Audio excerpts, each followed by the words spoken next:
Well, greetings and welcome to the Dividing Line. Yeah, that's, I don't know what's happened, but that is much louder than it normally is in my ear. For some reason, something has taken place. But hey, we run this on baling wire and chewing gum and all the rest of that stuff that we've talked about a long time. Welcome to the Dividing Line. Lots to get to today.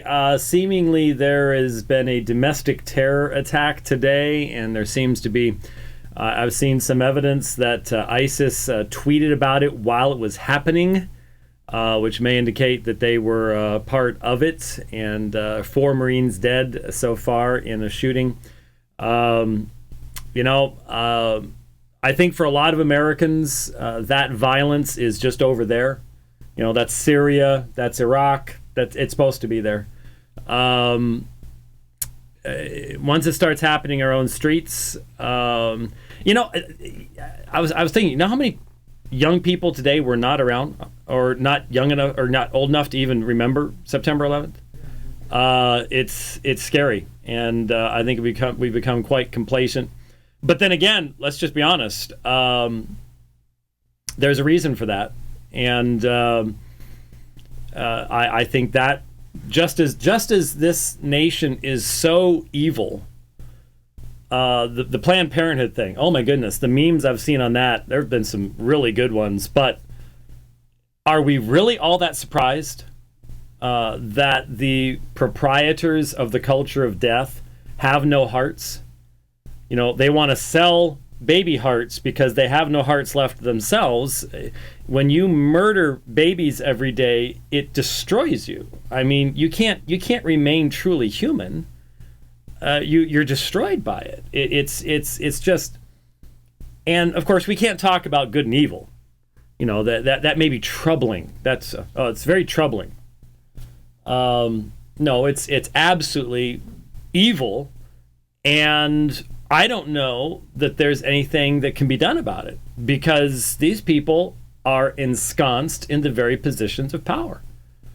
What the Supreme Court did was evil as well. Not only Roe v. Wade, but in profaning marriage. There's a lot of evil going on, and nobody wants to call it evil because, well, you're backwards, and that might offend people. It violates the greatest dogma of Western society: thou shalt not call anything evil, except for the calling of anything evil, if you know what I mean. Anyway, when you look at the Planned Parenthood stuff that's going on, and the people profiting from the selling of baby parts, and just the stuff that would make Joseph Goebbels and people like that just go, pfft, and you put us on. Well, of course, it was their underlings that were put on trial. They committed suicide, but you put our people on trial, and just think how fast that's happened. It's been 70 years. 70 years since the end of World War II.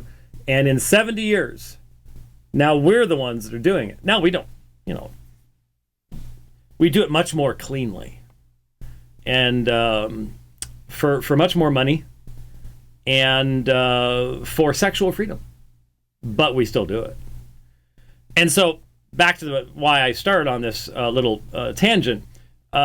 We expect God to keep ISIS violence from our streets. On what basis? On what basis? I mean, we certainly pray that God will restrain evil, but at the same time, on what basis could anyone say that God should extend the blessing of keeping the city streets of America safe, which of course they're not? I mean, you go to places like Chicago, and there's wholesale genocide going on, racial genocide going on, being done by the same race to itself. And of course, I did see one meme that was talking about how many black babies have been killed, which again is just, you can't talk about any of that stuff. You just, no, can't talk about any of that stuff because it's uncomfortable, And so anyway, but what basis do you say, oh Lord, keep us safe? When an unrepentant nation spits in God's face, it can't turn around and say, oh, and please keep our enemies out of our streets. Can't do it. That's the schizophrenia is amazing. But again, we live in a society where people do not make any connection between moral and ethical behavior and its consequences. You know, we're autonomous humans. We can do whatever we want. Yeah, I saw the pictures of the ESPYs. I just didn't even want to start thinking there. It's yeah. Anyway, so what I want to do is I would like to open the phones toward the end of the program. I'll tell you what. I'll let folks know if you can sort of tell if I'm getting close to being able to do that. I'm not sure that I'll get there. Depends on how things go here, but I think probably will be able to open the phone lines eventually toward the end of the program. But I do want to get through a few things. The past couple of days, there has been a major brouhaha brewing on social media, and in trying to sort of get a little bit of a handle on that brouhaha, I was directed to certain articles. Now, I was just thinking, if I had seen these articles before the controversy erupted, I would have commented on them in the same way I'm going to be doing so now, and I don't think that there would have been all that much controversy about what I would have to say. I mean, unfortunately now, what I see is such a massive amount of emotion that is just completely clouding the catfights on Twitter and Facebook and everything else, that I'm almost afraid to address this. But the reality is I would have had some serious problems with this Christianity Today article, even before knowing that it was a part of, an element of this argumentation that's going on, and all the associated things going along with it. I guess we're having some issues today. According to the channel, we're having major issues. So just thought I'd let you know, since you don't go in there and everything looks really good here, huh? Okay. We're all fine here now. How are you? Yeah, thank you. Nope, and so on, all indications are everything's wonderful. Everything's wonderful, wonderful, wonderful. I'm even getting it on my phone. You're even getting it on your phone. Well, that may be the problem. I'm interrupting that one. We've got a phone feed. Oh, we can't handle it. That must be. That must be it. It's all Micah's fault. He said it was. It's. Anyway. All right. What I'm talking about is the article that appeared in Christianity Today by Karen Swallow Pryor. And I was directed to this, and as I started reading it, you'll notice that the last time, the only thing that I focused on was this paragraph. The social consequences of legalizing same-sex marriage have yet to be seen. Currently, they comprise less than 0.5% of all married couples in the country. And unlike abortion, gay marriage remains an act rooted in love. As Wesley Hill writes, even if we disagree with the expression of homosexuality, we can affirm the longing to be loved and belong. And I immediately said, I'm sorry. I think this is one of the fundamental issues that we will be having to think through and clarify. And it's certainly an issue that I have addressed for years. And that is, I do not believe that it is appropriate for Christians to abandon a biblical definition of love. The profaning of marriage, which is what we're talking about, is not an act rooted in love. It is an act rooted in a selfish fulfillment of selfish desires. Now, it may have an object, but the problem is it is not a husband-wife, wife-husband relationship. It cannot be, by definition. And it is not rooted in Christian love. It cannot be covenanted in the proper fashion. It can never be defined biblically. It can never exist within the parameters of a biblical husband and wife relationship. It does not show true concern for the other because it cannot produce life. It is not life affirming. It is self-destructive. It is narcissistic. It is the mirror image issue. There is no etzer kenegdo. The whole issue of correspondence is gone and redefined on an autonomous humanistic basis. I mean, we've talked about all this stuff before, and so I said, this concerns me, but there was more to it than that. The article went on to say some other things that, again, I wish this was the focus. And unfortunately, I think because of all the emotions and flame throwing and grenade throwing and rifle fire and rumbling of tanks and so on and so forth, that the real issues are getting lost. I honestly have not seen any meaningful advancement of Christian thought on this subject as a result of this big brouhaha. I haven't seen it. That's a shame. Here's what it says. In the case of same-sex marriage, our work is just beginning. This is just after talking about, hey, Roe v. Wade's been around a long while. We're making progress. Be honest with you, I think the folks at Planned Parenthood realize that they have been set back 2 decades over the past 2 days. Thankfully. If this nation had anything less than an absolutely seared conscience, and if there was not the absolute judgment of God upon this nation, what happened over the past 2 days would be enough to end the existence of Planned Parenthood as an organization. But it won't be.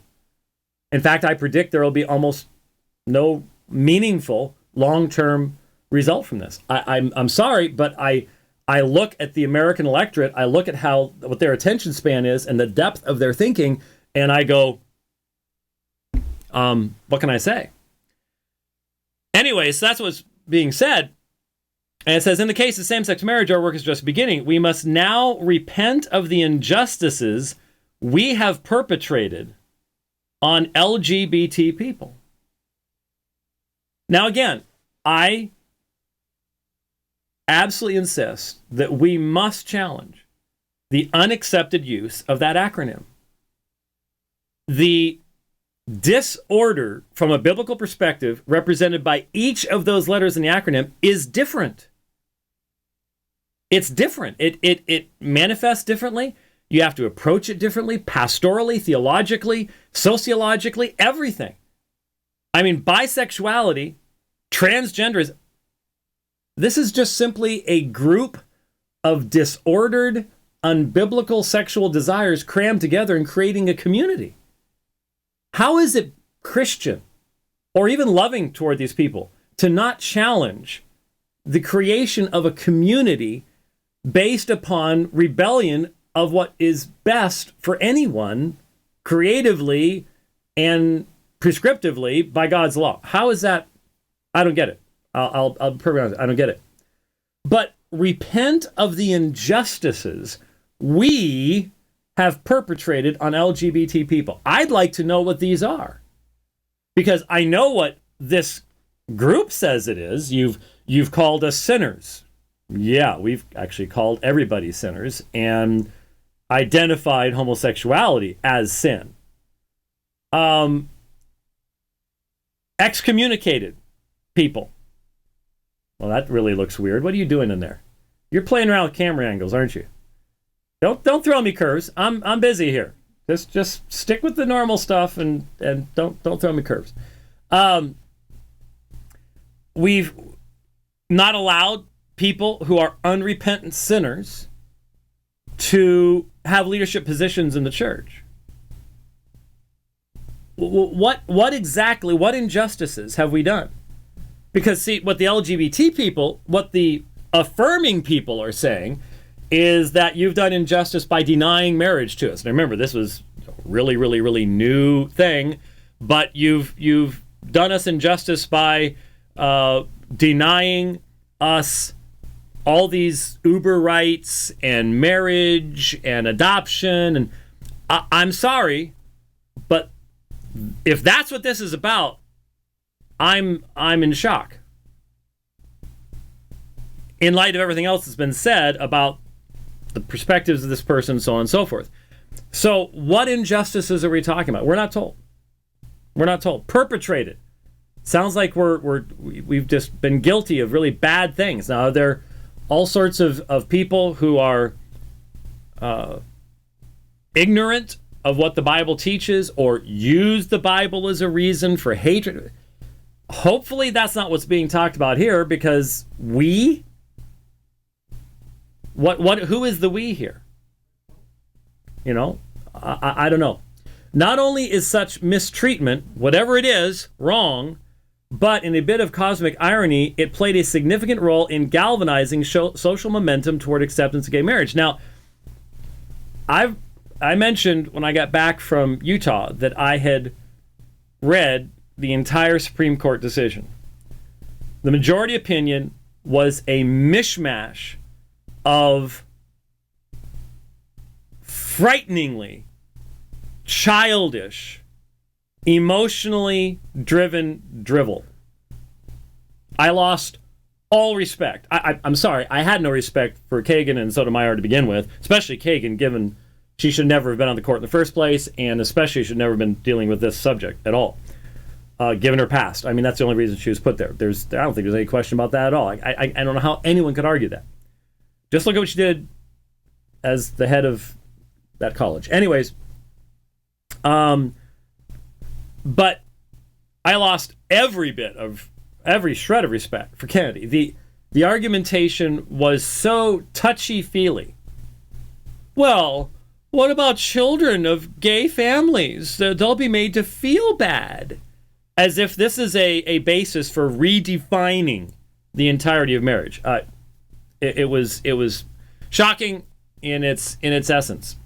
But here we're going to have a citation of some of the worst of that argumentation. Obergefell versus Hodges mentions injustice as part of its rationale for legalizing gay marriage.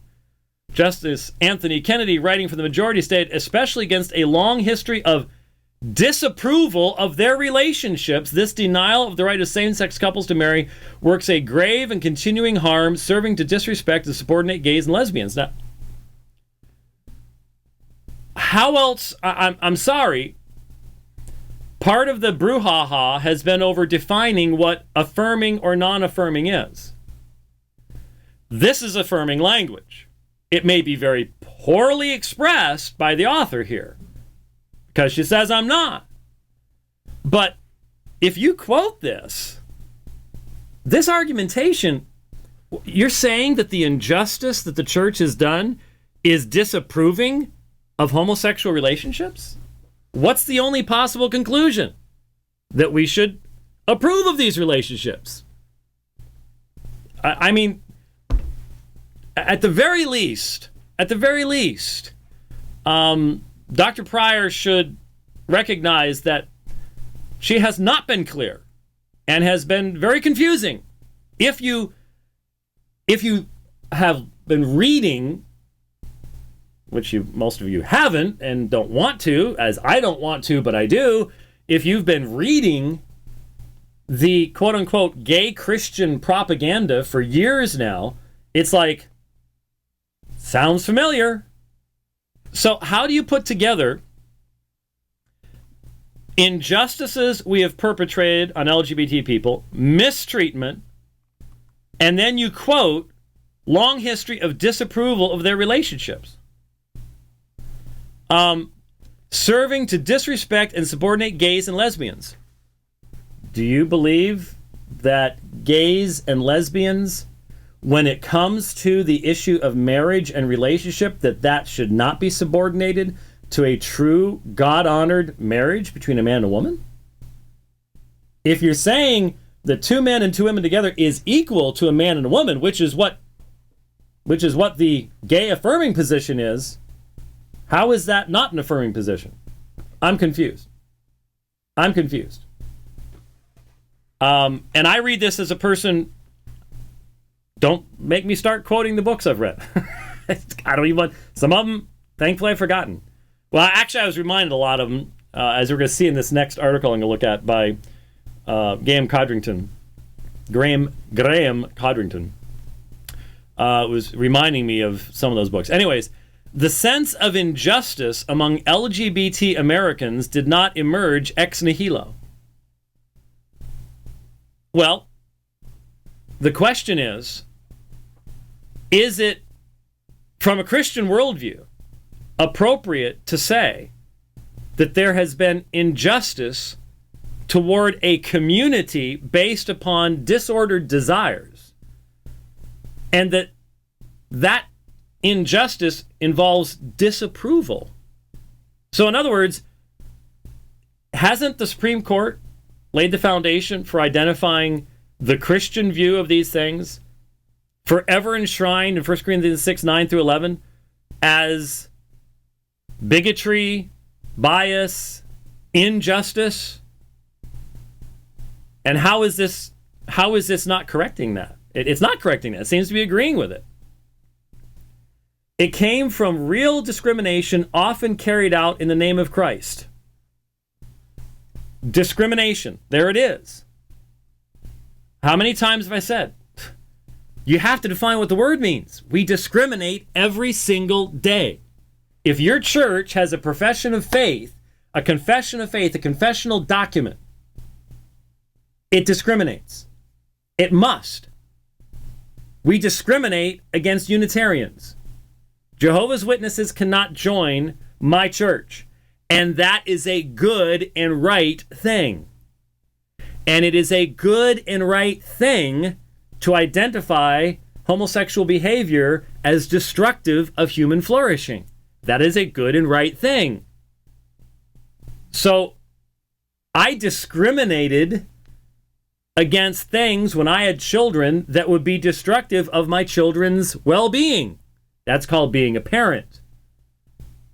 And speaking about what is sin and destructive of human life is the duty of the Church of Jesus Christ. It came from real discrimination, often carried out in the name of Christ, as Mark Galli wisely wrote for Christianity Today. What actions and attitudes have we imbibed that contribute to our culture's dismissing our ethics? Now, if we're living in a culture under the wrath of God, don't you think it's time to stop thinking that the primary problem is the Church of Jesus Christ? What attitudes did the prophet Elijah imbibe that contributed to Israel's culture dismissing Elijah's ethics? Our homophobia has revealed our fear and prejudice. Our what? Our what? Homophobia? Could someone finally define this? I'm not afraid of men. And identifying homosexuality as a sin is not an irrational fear of fellow men. Our homophobia? Biblical inconsistency. Our passion to root out sexual sins while relatively indifferent to racism, gluttony, and other sins. This is the gay Christian meme. Oh, well, you all don't talk about gluttony, and you don't talk about racism and other sins, and so therefore, you're just picking on the gays. When organizations have arisen that tried to defend racism, the church has attacked those things. If there was a Christian gluttons society, the church would speak to it. But there is a gay Christian movement, and it has a tremendous amount of money. A tremendous amount of money. And so we have to address it. But this is a quotation of the gay Christian perspective being positively presented in this article. And long before all the started in Twitter with the Pulpit and Pen article, I would have looked at this and gone, whoa, what is this all about? What's going on here? Opens us the charge of hypocrisy. Before we spend too much more time trying to straighten out the American neighborhood, we might get our own house in order. I'm sorry, but Mr. Galley has completely missed the forest for the trees. Completely missed the forest for the trees. Our house, going back to Dr. Pryor, our house has long been out of order. As a result, we no longer live in a society that esteems the sexual and spiritual union of male and female as essential. That's the church's fault. Is that what you're saying? It's the church's fault that our society, that we live in a society that esteems the sexual and spiritual union of male and female as does not see it as essential. That's when did the church begin to engage in promoting transgenderism? And again, I guess we need to define the church, because we're just using these wonderful plural pronouns here. Don't we have to differentiate between the believing church that takes the Bible seriously and the mainstream Protestant denominations that have not taken the Bible seriously for decades on end? I don't think it's because the church is promoting transgenderism that the society is doing this. I think it's a judgment of God. But we have not lived in such a society for a long time. Both Roe, I really wish, Obergefell. That Roe is easy. Obergefell is not going to, someone needs to come up with a different name. Represent the logical outcomes of ongoing cultural change. Ongoing cultural change. I'm sorry, but this article does not strike me as coming from a consistently applied Christian worldview. You've got a dichotomy here that does not see that what is happening, that cultural changes are theological things. There doesn't seem to be any sense of the judgment of God upon a culture. There doesn't seem to be it just speaks and breathes of a sub-biblical perspective. I would have identified that long before this happened, if I had ever seen it. I do not read Christianity Today. Life is too short. Today, and then you have, here's a few things again. The abortion rate among Protestant women is slightly higher than the overall rate. Protestant women? Who's that? Is that all non-Catholics? So that includes the mainstreams? The United Methodists? PCUSA? UCC? Doesn't that make that completely 1,000% irrelevant? It certainly seems so. Cohabitation rather than marriage is the new normal. What does that have to do with the church? Except when the church does not... If you're a part of a church that will allow an unmarried couple to come in and to just sit there without ever being challenged and partake of the Lord's Supper and so on and so forth, okay, then this has to do with you. I don't know of any sound, true churches that knowing that would just go, oh, it's okay, Over 40% of U.S. births are to unmarried mothers. We live in a secularized society that's spitting in God's face. What does this have to do with the church engaging in perpetrating injustices upon a community self-identified by various disordered sexual desires? I'm absolutely lost as to what the thinking is here. Between 40 and 50% of married people in the United States divorce. The divorce rate for subsequent marriages is even higher. Yeah, there would be no gay marriage if there had not been no-fault divorce and a fundamental degradation of the view of marriage. all this stuff. I'm just sitting here going, all right. And then but the conclusion then is, these numbers remind us that gay marriage is but one characteristic, and a statistically insignificant one at that, of a culture whose understanding of sex and marriage has long been unmoored from biblical principles. Okay, there's truth and error. The truth is, this is a culture whose understanding of sex and marriage has long been unmoored from biblical principles. No question about it. But the profaning of marriage in the redefinition is far more radical than anything else listed in that list would indicate. This is, you've got to recognize that this goes far beyond anything else. This is a break of historic proportions, because it places the culture in the position of purposefully, knowingly elevating human autonomy to the point where there is absolutely no basis for even beginning to define morality, any type of normative basis upon which human society could flourish. This is a rebellion, a knowing, purposeful, God, get out of here. We've always believed this, and now we say we've always been bigots. This is something completely different. Something completely different. So, truth and error. Finish this up by saying, while public policy and legal experts debate the recent decision and the ramifications of people of faith, our most meaningful response as Christians will come from our daily lives. We witness through how we love our God, our church, our spouses, and all our neighbors. It sounds wonderful. But the reality is, we have to take a stand.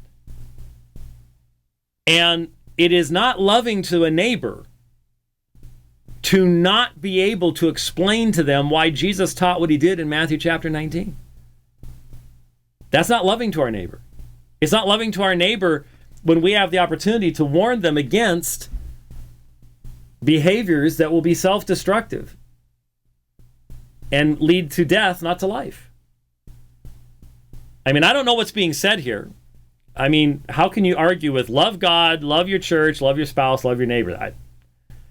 And then Mr. Rogers walked out of the house.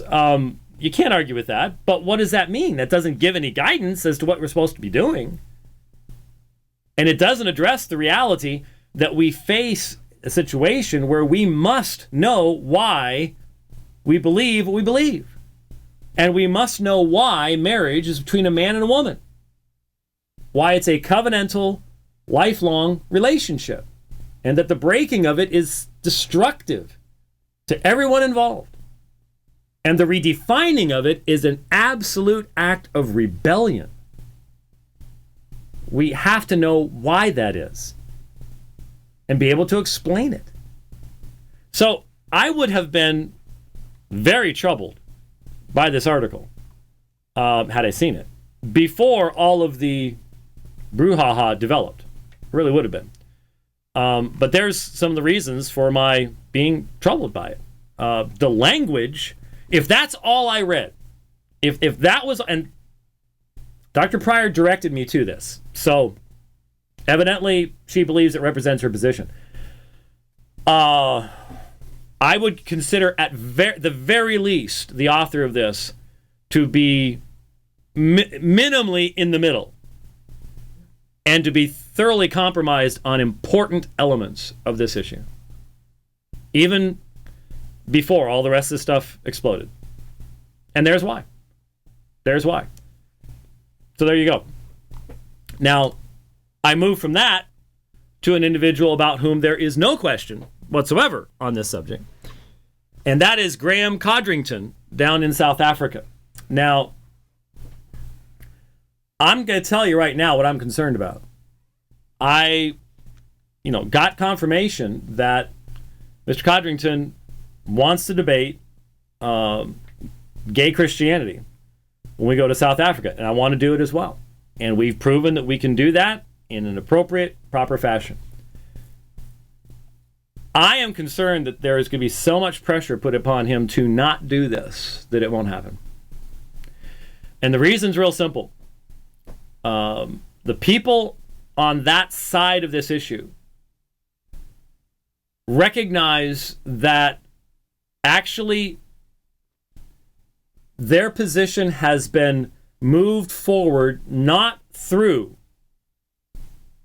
logical, rational, biblical argumentation, but through emotions and memes and social media and social pressure and shouting down and shutting up the other side. They know that. And so they don't want to give the opportunity for people to have both sides laid out there side by side, and especially to hear the cross-examination. Now, Mr. Codrington is a professional speaker. So he will not be sitting there going, there aren't going to be any gotcha moments. The gentleman will be very well prepared. But the point is, there will be a focus upon what's really meaningful. And even someone who is a professional speaker, when they are asked questions for which they do not have a consistent answer, those who are really listening will be able to see that. And that's the fear. So I'm very concerned that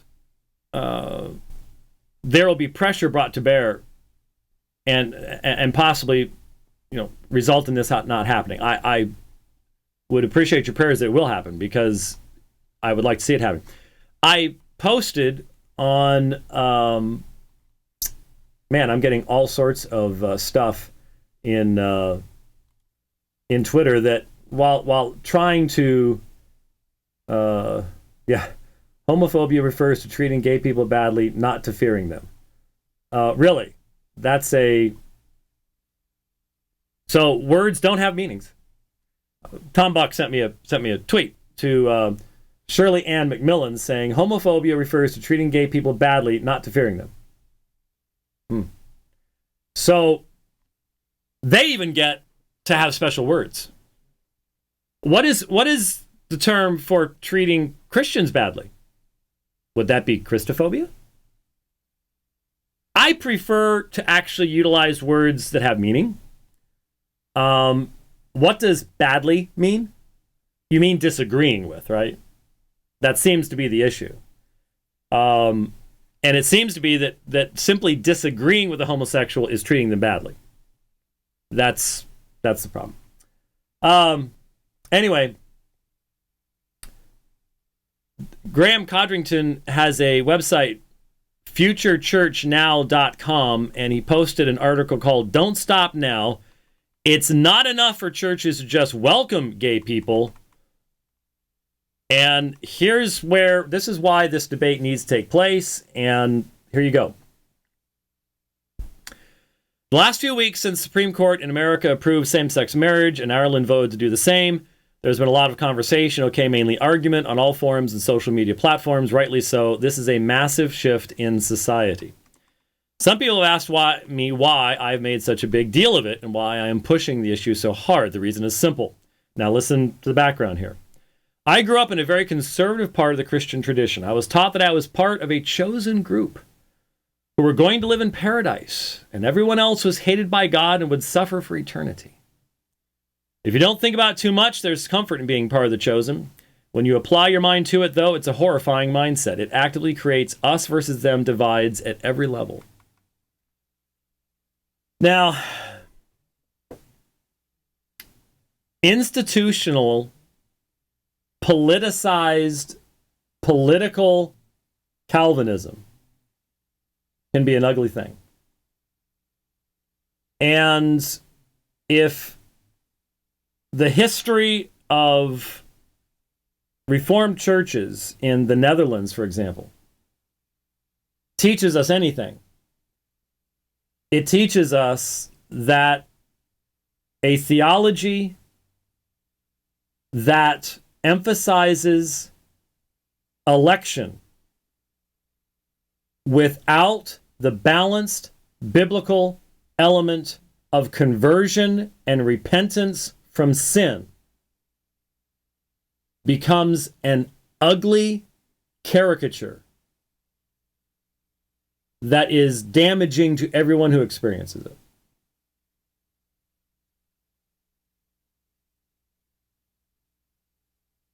The Christian faith, the believing biblical gospel, is not genetically passed on. If you do not call your children to repentance and faith, this will be the result. Right here. This will be the result right here. We see it in Europe. There is no such thing as generational Christianity. Never has been, never will be.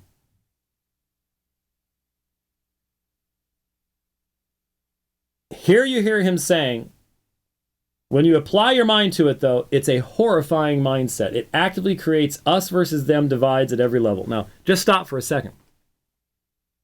There are inappropriate us versus them divides. There are inappropriate us versus them divides.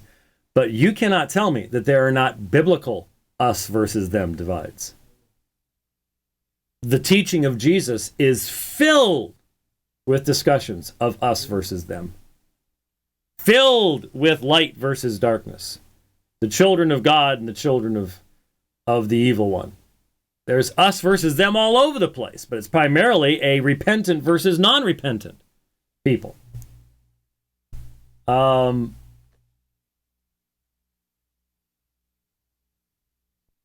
When Reformed theology, when it is, how do I express this? The unregenerate detest God's truth, whether it's presented to them partially, fully, whether it's twisted, whatever else it is, there's going to be rebellion against it. Just because this man rejects Reformed theology, we can say, well, it wasn't presented to him properly, but the reality is, any unregenerate person will eventually respond negatively to the proclamation of the whole gospel of Jesus Christ. It must happen. That the gospel is going to have that result. I go on. This is not what I see in the life and teachings of Jesus, who stands at the center of my religion.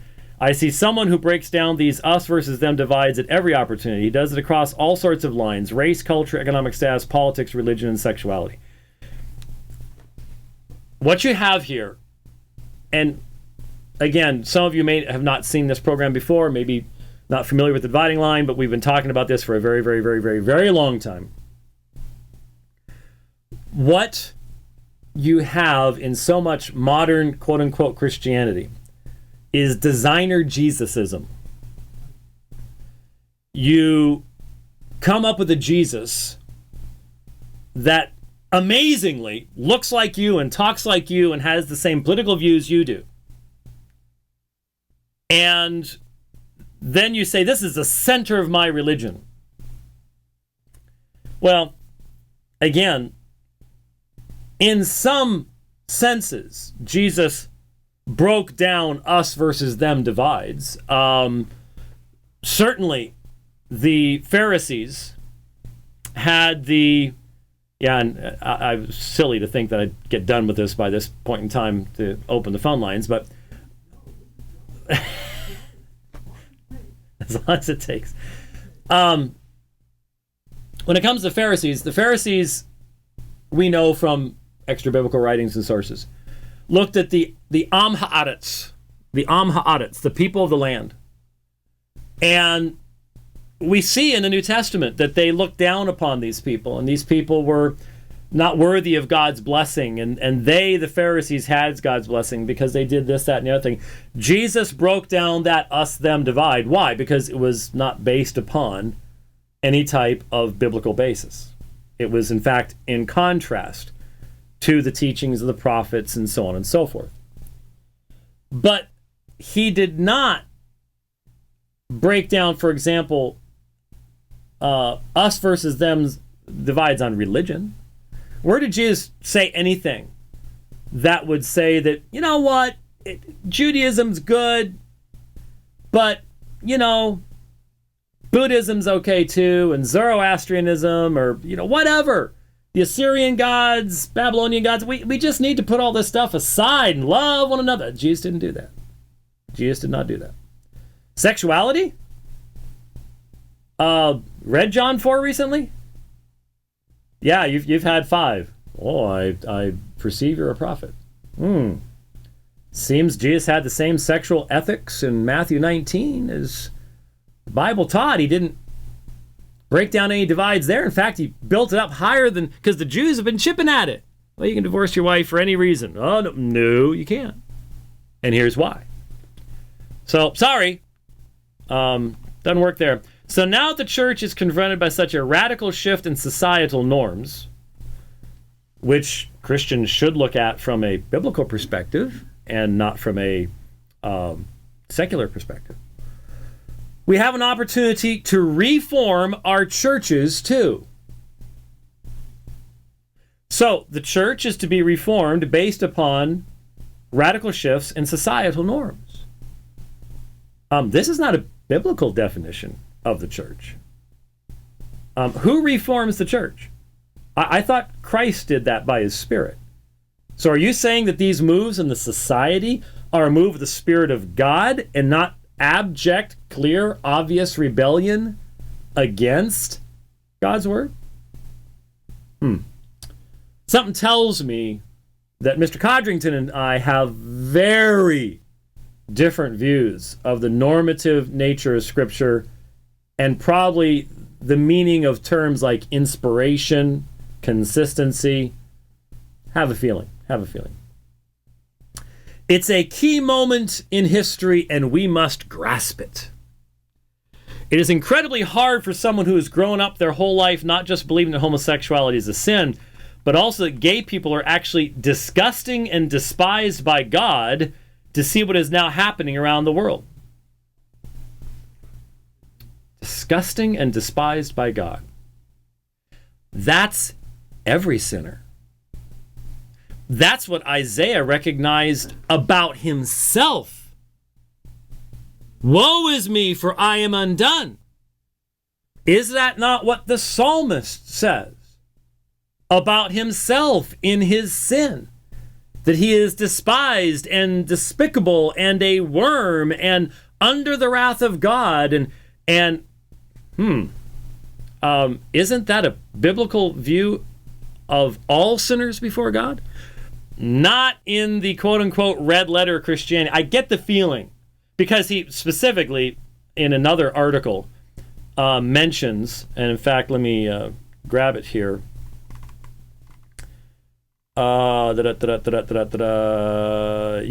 My friend Brian McLaren has helpfully grouped these books into 3 categories.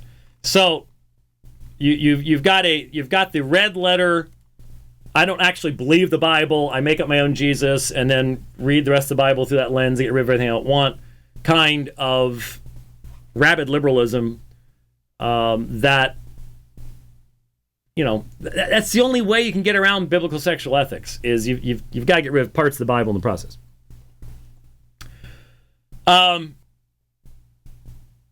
So acceptance of homosexuality as normal must be incredibly difficult, and for some, a sign of how badly messed up the world is. Well, that's one sentence that I actually don't disagree with. Yes, it is a sign of how badly messed up the world is. It is wonderful to see some of these people beginning to confront their personal distaste of the gay lifestyle and argue for a church should be accepting of homosexuals and welcoming. What is the gay lifestyle? I thought the whole thing here, Matthew Vines and Justin Lee and Dr. Gushy, I thought the whole thing was that what we are supposed to be welcoming and affirming of is that small little percentage of people who want to have monogamous, lifelong, covenanted, loving relationships, which is not the vast majority of the homosexual community, whatever that is. So I'm confused because I've seen the gay lifestyle on the net. I've seen the gay pride parades, and you're not telling us we're supposed to be affirming that and welcoming that, are you? So what's the gay lifestyle? You don't have distaste when you see a 5-year-old boy wearing mini shorts and nothing else, with his hair styled and rainbow colors, twerking in front of people? You don't find that distasteful? Okay, I won't use the term distasteful. That is evil. That's not just distasteful. I find Mr. Pibb distasteful. Okay? Dr. Pepper and Mr. Pibb. Aren't they the same thing? Sort of. Different manufacturers. Okay. I find both of them distasteful. I find the other absolutely, abjectly evil. There's a difference. So the church is to be accepting of homosexuals and welcoming. What does that mean? That's an important and necessary first step, but it's not enough, not nearly enough. I told you, folks, we've been saying for decades, it's not going to stop with quote-unquote acceptance. And here you go. It's another, we told you so, we told you so.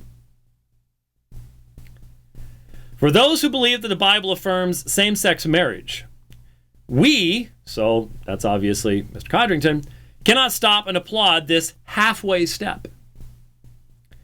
It is going to bring more pain and suffering very soon if you believe that being gay is a sin in itself. So in other words, if you believe what Christians have believed from the beginning consistently, all the way down through history until just the past generation or so, then you are only going to find pain in a church.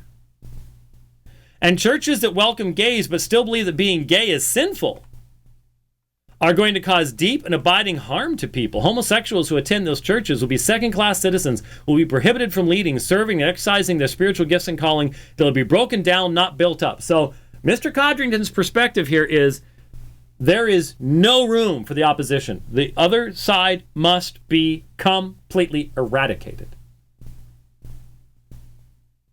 So in other words, those who used to be arguing for tolerance are now arguing for absolute intolerance.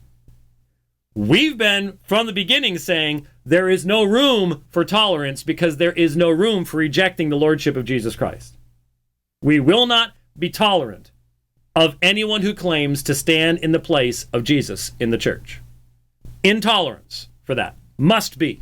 Has to be. Now we see the other side has always been just as intolerant. And their goals are just as intolerant as well. Now, again, there's a problem. The problem here is that what is being gay? Go back and listen to the conversation I had with Justin Lee. This is one of the big issues. There's a difference between experiencing same-sex attraction, acting on same-sex attraction, and embracing same-sex attraction as something that can actually define who you are as a human being. There's a spectrum there. And there are people who experience same-sex attraction who recognize that it is displeasing before God and desire to live under the lordship of Christ and desire to not act upon those desires. Just as there are people who have horrific tempers and they desire to have that controlled by the Spirit of God. You want to talk about gluttony? Yeah, there are people who absolutely abuse their bodies and they desire to not do that. And they find discipline to take care of the body that's been given them. There are people who want other people's properties. There are swindlers, the term is used in 1 Corinthians chapter 6. There are people who are disobedient. There are people, now this is shocking, so some of you might not know this, but there are people who use the internet to gossip. I know. No one knew. Yes. But the chasm that exists between people who experience these things and then those who take these things and self-identify by them and demand that we all celebrate it. There's a chasm between those two. And it's pretty much only the homosexual that tries to bridge that chasm. Pretty much only. I can't think of anybody else. I really can't. I mean, you've got false prophets and false teachers that are clearly out to get people's money that I guess would be Christian swindlers, but we all recognize they're not actually Christians. But now we're being told, but this is the one exception. This is the one exception. Well, one exception for now. Once you've got that one in, then you start working on the other exceptions that go from there. At least, I continue back with Codrington, at least if you want to be welcoming to sinners, then you have to distinguish between the orientation to sin and the actual act of sinning. Okay. I am oriented to murder and adultery and pride and theft and greed and drunkenness. Well, not in the way a homosexual says they are. But the church could and should only get involved when I act out on any of these. Really? The church should not preach against murder, adultery, pride, theft, greed, and drunkenness until you act out on them? I mean, if you come walking in and identify yourself as a murderous Christian, we should go, cool, as long as you don't kill any of us, we won't say anything about it. I mean, Mr. Codrington, did you think this through? Really? Before you wrote it? You don't mean this. So too the homosexuals, if you believe it to be a sin, if they choose to be celibate. Now, why would they do that? Because they too recognize it's a sin? Then they should be fully accepted as full church members and be able to fully serve in any position and exercise any gift in the life of the church. They don't have to stop being gay, they just have to stop doing gay. So here again is where the definition of gay. See, Justin Lee would agree with this definition of gay. Because the experience of same-sex attraction makes you gay. The Christians that I know of, that I've talked to who experience same-sex attraction, won't go there. They will not identify themselves in that way. They will only self-identify by Christ, not by their attractions. And so, quote-unquote, choosing to be celibate is just simply it's just as false a dichotomy and misleading a phrase as marriage equality was. Marriage equality was a lie. It was marriage redefinition. But it won because people don't think it through. Here, celibacy is not celibacy. It is not committing a specific sin described in Scripture. But see, we let them get away with this kind of thing. And when we as Christians use that language, it's like, going in a battle and as you're running toward the enemy, shooting yourself in the leg. It's not going to make you any more effective. Might get you a Purple Heart, but it's not going to make it any more effective. Having said that, those of us who believe that doing gay is not a sin. Now listen to this. You want, we're going to go a little long. Here's where, just as the atheist has to borrow from the Christian worldview to prop his up and to keep the thing from falling apart, there is no consistent gay Christian position. Remember when Gushy, at the end of his talk, started talking about monogamy and faithfulness, and the applause was not quite so good, And I'm going, why monogamy? Given what you said, why monogamy? Because the two is husband and wife based upon male and female. Once you get rid of the God-ordained, God-created gender binary, which Jesus taught in Matthew chapter 19, once you get rid of that, There's no reason for 2. That's why you can have 3 or 4 or 5 or whatever. What we're going to see here is the quote-unquote gay Christian position collapses. It cannot give a consistent theological basis. It's just a stopgap. That's all it is. It's just let's put something together here to make it look like there's a third way while we seek to actually destroy faithful Christian churches. That's what it's all about. I mean, that's the 30 years from now, look back on this and go, oh, you're right. That's how it works. Having said that, those of us who believe that doing gay is not a sin, as long as we stick to the rules around sex being only for marriage. The rules around sex being only for marriage? What rules might those be, Mr. Codrington? Because any rule you're going to point me to, any rule about sex being only for marriage in the Bible is about a man and a woman, a husband and a wife. And those words have meaning in the Bible. We might be trying to destroy them in our society, but they have meaning in the Bible. They may not have meaning in your worldview, but they have meaning in ours. And so what rules? How can you define adultery now? How can you define porneia? You've redefined the category. Should push even, so those people who believe that doing gay is not sin should push even further to make sure our LGBT brothers and sisters find a place at church that allows them to be fully human, finding love, finding lifelong companionship, and enjoying the intimacy of sex within marriage. Until this happens, they're not really going to be free. There you go. Let's start the... I need a music soundtrack to Born Free. Let's start the beautiful images, and I'm not going to sing it for now. I can, but I'm not going to.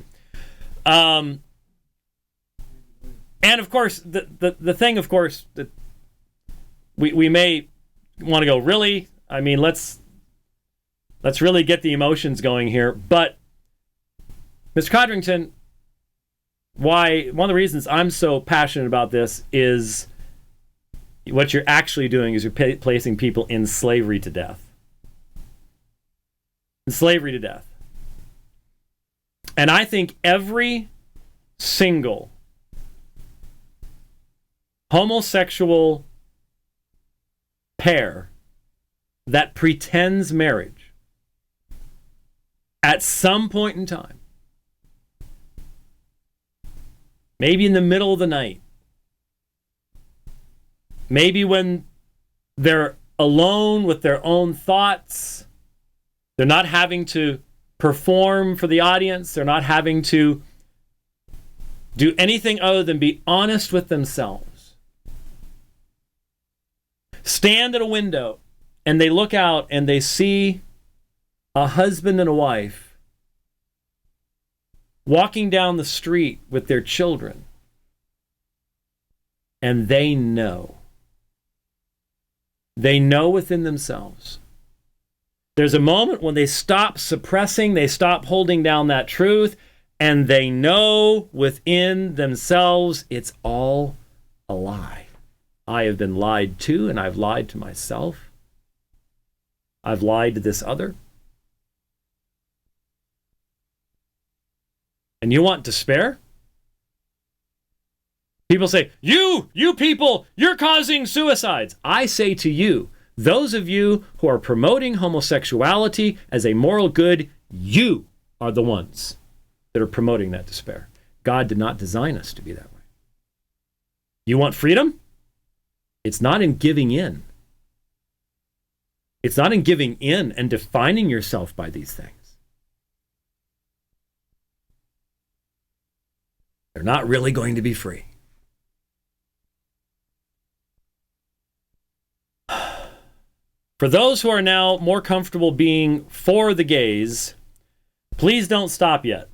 We have to help our fellow Christians, I guess that's the rest of us, continue to walk the journey from loving the sinner but hating the sin, to welcoming the gay sinners, to affirming a gay orientation, onwards to celebrating gay marriage.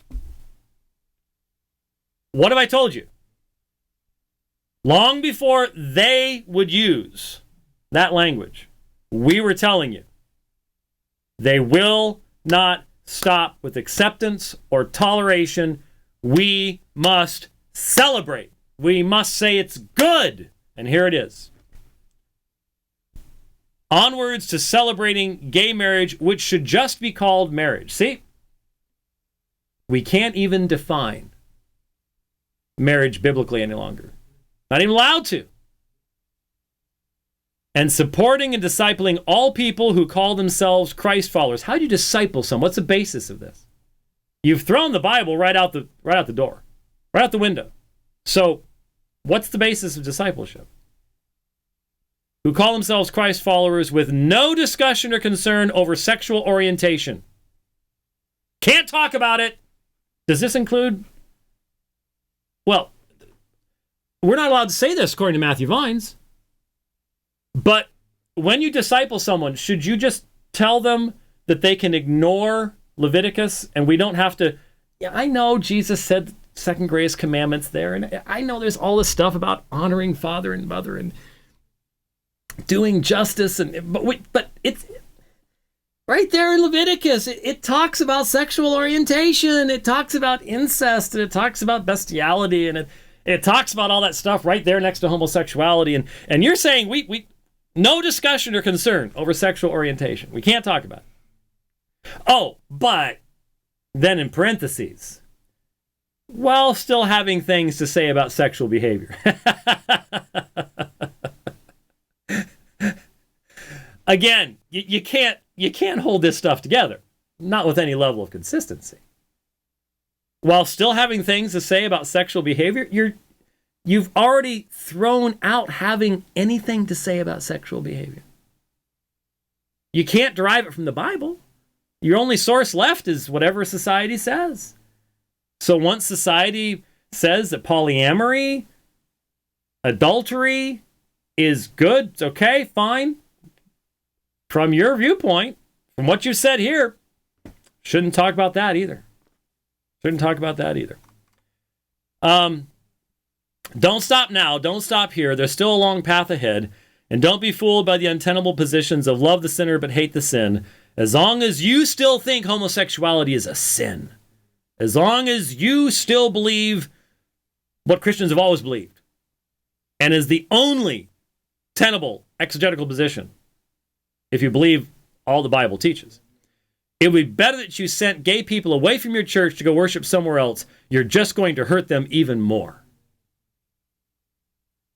And he says, over the next few weeks in this blog, I will upload some resources that I hope will help those Christians who are genuinely seeking truth on this issue. So if we don't agree with your side, we're not genuinely seeking truth. Well, we'll find out. We'll find out. We cannot underestimate the difficulty of changing one's core beliefs and long-held views. Remember, that's what they want. This is a fundamental attack upon the core beliefs of the Christian faith. They're admitting it. They're admitting it. We need to support people and disciple them gently and compassionately, and I hope that I can do that just a little bit. And then he has since then posted, as I mentioned, another article, best books to read on Christians, the Bible, and homosexuality. Of course, there's nothing in here from the other side. Absolutely nothing. There's no balance here at all. But some of the worst books on the subject are listed here. Boswell is listed here. Boswell is horrible. Daniel Helminiak is here. It's misspelled, but Daniel Helminiak is here. Horrible. Horrible book. Just full of errors. Biblical, every kind. Every kind. So, yeah, Mel White is in here. I mean, there's a lot of really, Gene Robinson, lots of really, really bad stuff. Scanzoni and Malincott. But you won't hear anything about the other side at all. There's no representation of the other side at all. So there's Graeme Codrington. There's his article. There's the radical perspective. Now, let me just make a comment. There is a vast difference, obviously and plainly, between the two articles that I just reviewed. One is open, clear, unafraid to announce exactly where they're going. We've got it's radical. No, I went way too long. So no. One is very, very straightforward. The other is confused. The other is representative of what we're going to be seeing more and more amongst those who will continue to identify as evangelicals, but who either out of just emotion, out of personal relationships, out of whatever, lack of training in apologetics, logical thought, whatever, you can identify all sorts of things, who end up saying things and taking positions that fundamentally compromise a truly consistent biblical position, while they think they're actually trying to be compassionate.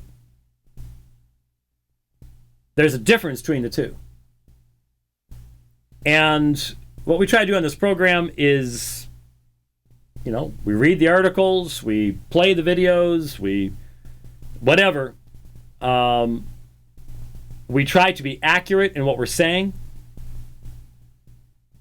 and lay it out there and examine it.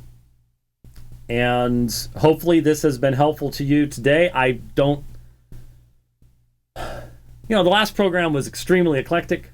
We talked about all sorts of things. I mean, if you're talking Griffith's book on the Bible in Arabic and his comments in Surah 5:116 in the Quran, as well as these other things, it's pretty eclectic.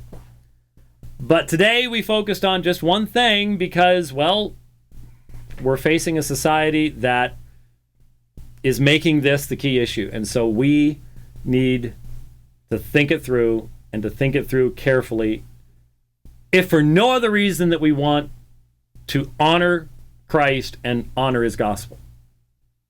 But also we want to be effective and consistent in communicating with those around us. So hope this has been of assistance to you and useful to you.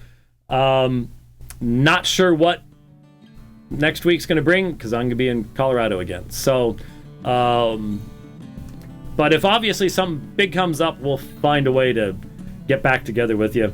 But I'm here all of August. Let's put it that way. So we'll be back in the dividing line sometime in the future. Thanks for watching. God bless.